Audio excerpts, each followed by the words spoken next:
Amakuru yacu tuyakomereje ku muburo.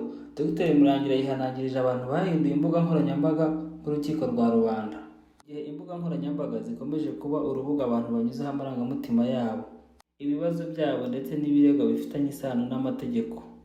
Umuvugizi w'urwego rw'igihugu rw'ubugenzacyaha RIB, Dr Murangira Bitsiri, avuga ko hari abantu benshi bamaze guhindura social media urukiko rwa rubanda. Bishobora kugira ingaruka zikomeye ku iperereza no kubikora.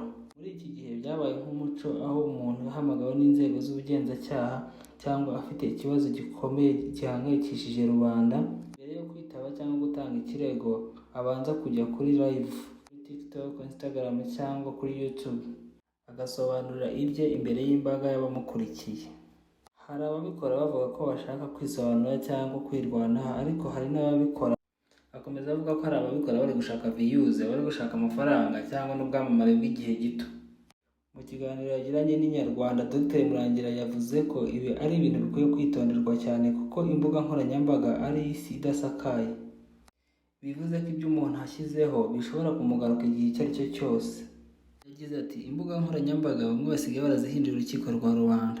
Turagira inama abantu bahohotewe ukajya gutanga ikirego, cyangwa mbere yo kujya gutanga ikirego ukabanza guhamagara abantu gukora live, ukajyaho ukavuga ibintu byose. Bisobanuye ko iyo umuntu ahisemo kubanza kujya ku mbuga nkoranyambaga bishobora kubangamira iperereza mu buryo butandukanye."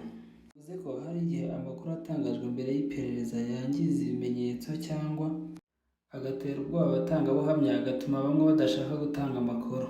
Ati "Urabangamira iperereza, bishobora kukuviramo gutsindwa cyangwa kwangiza ibimenyetso, ndetse bikanatuma hari abatangabuhamya banga kujya gutanga ubuhamya."